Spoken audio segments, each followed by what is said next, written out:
Why is it that coin companies spend so much time, money and resources on packaging and then fail so abysmally to protect the beautiful things that they have worked so hard to create?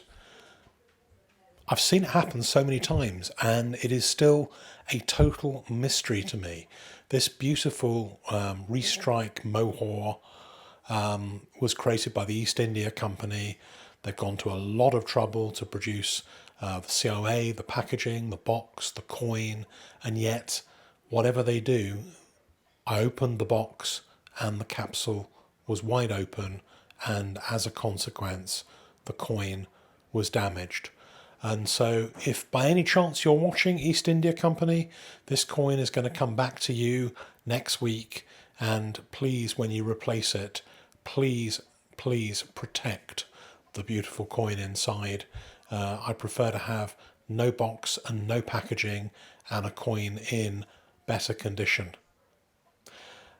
Sad, just very, very sad. And, and it's not the only thing really which is wrong with the coin business at the moment in terms of priorities.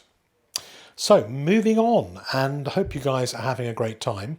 I wanted to introduce the next bit of video to you to uplift your spirits. This is a great example of a fabulously desirable coin that broke down the whole of the US Mint a couple of weeks ago. Only just over 1,900 of these coins were minted.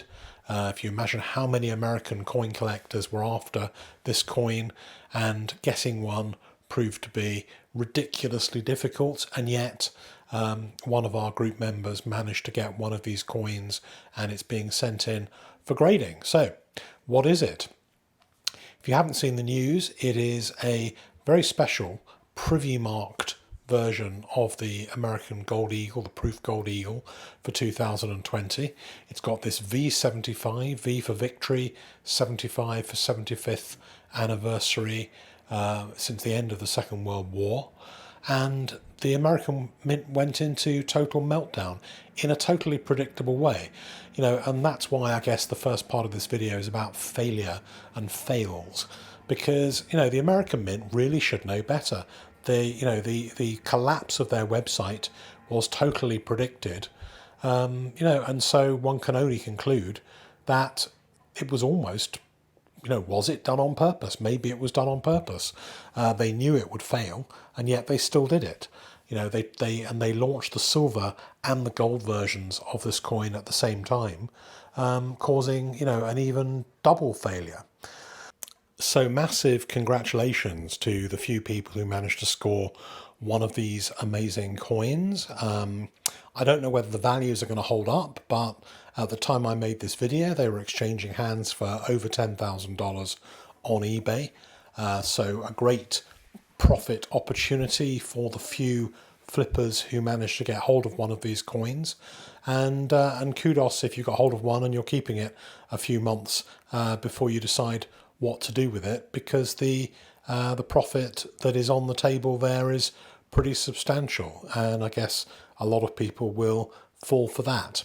So epic failure number 2. And moving forward, I just wanted to give you guys a little bit of feedback on the grading of these 5-ounce Royal Mint coins celebrating music legends the Queen. Not many of these coins were minted, but left to right, if you look at the results, and it's important to say that all of the coins that I graded were conserved by NCS. So these represent the best of the bunch. 167, 168, 15 69s and 5 70s. So a pretty poor showing from the Royal Mint on those Queen 5-ounce coins. And the Elton ones that are coming in now don't really look to be very much better, so we'll see when they come back from grading. Next thing I want to do is warn you guys on buying modern coins that you think are probably absolutely fine because they're new off sellers on Facebook groups and eBay. There is quite often a reason why these coins are listed, and what I found, and this is 3 or 4 coins that have come back in the latest submission for mega results, the coins have actually been tampered with. So somebody else has tried to clean them, somebody's effectively wiped them in some way, and it's caused hairline issues with them, and as a consequence of that they've got details or very low grading. So please be very careful and ask what the history of coins is before you buy them, whether they've been opened, tampered with, cleaned, and whether you can return them or not if you're not satisfied. This really interesting medal arrived, and it was presented or given to me by the Worshipful Company of Wheelwrights, with whom I am a liveryman, and it celebrates the 300th anniversary of the Worshipful Company of Wheelwrights, and I just think it's a great item. I think it's probably made of brass or something like that, enamelled with the British flag and the enamelled wheel. I just think it's a pretty cool medal, and something which you can imagine will be found in 100 years, and then people will talk about its historical context, the same as we do with things that are kind of pre-Victorian now. For all you guys who like the idea of getting a really good quality coin, Royal Mint coin particularly, then thecoinconnection.co.uk is your place, and the magic promotion code is CARL for November. So I know you guys have been feeling the hunger pangs for the next mega results unboxing. There will be a few more unboxings of coins that have come back from NGC over the next week or so. But I just wanted to finish off this video today to give you a taste of things to come, to open up one of the smaller boxes that have come back from NGC and just show you some of those coins and talk about what people are getting. So here you've got the Greyhound, the Gold Greyhound 1/4 ounce coin, graded in 70.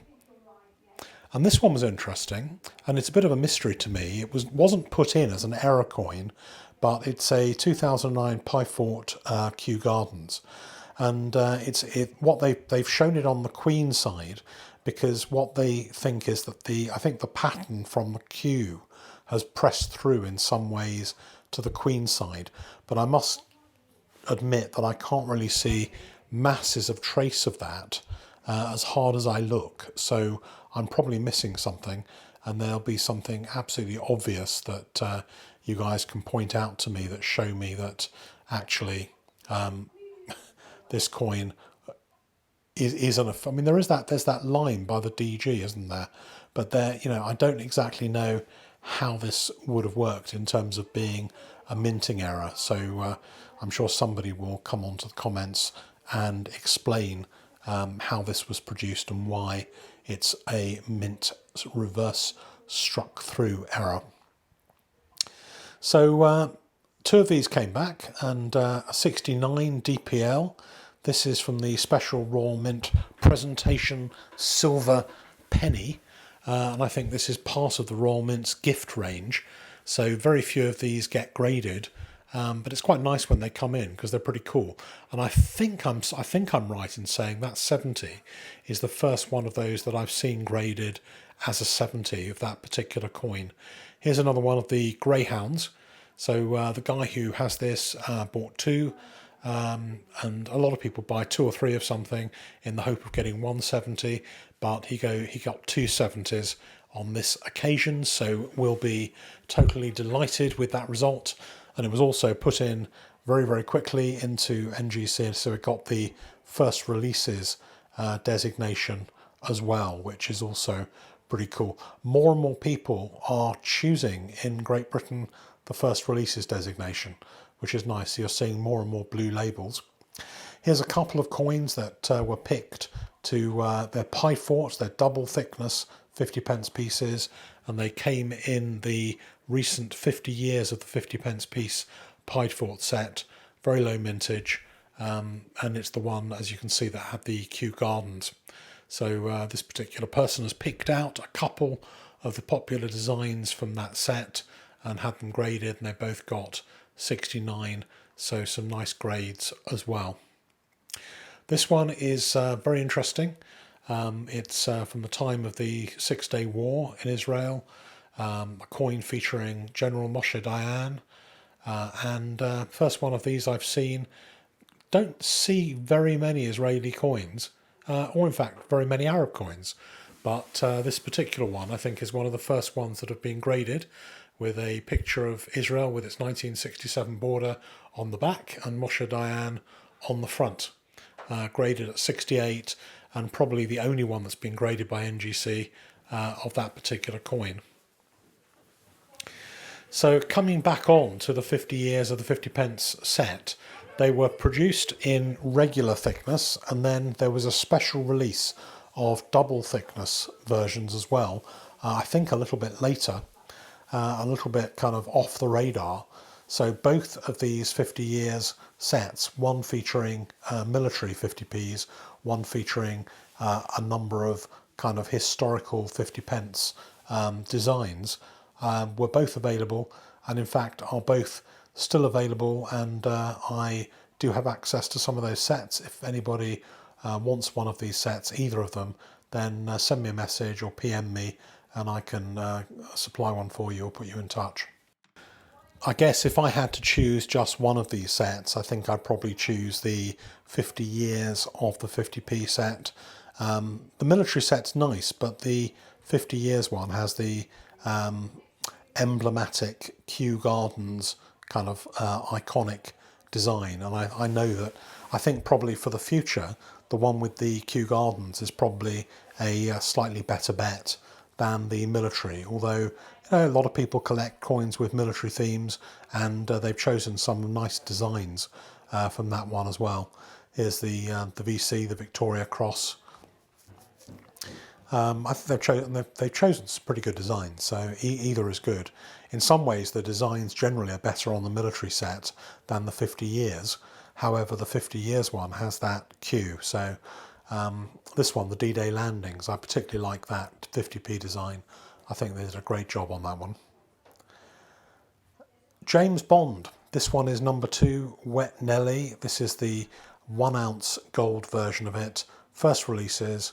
I think that the Bond set is a fabulous set, and I particularly like the 2 ounce versions. There are 1 or 2 of those 2 ounce versions on auction at the Coin Cabinet auction ending this Sunday. So if you are interested in any of those Bond modern coins, then that's not a bad place to get it. What do you notice about this one? Well, spot the error. This is not a 1 sovereign. This is a Britannia, a 2016 Gold Britannia, and it's got the wrong label on. When hundreds of coins come in from NGC, they do sometimes make some mistakes.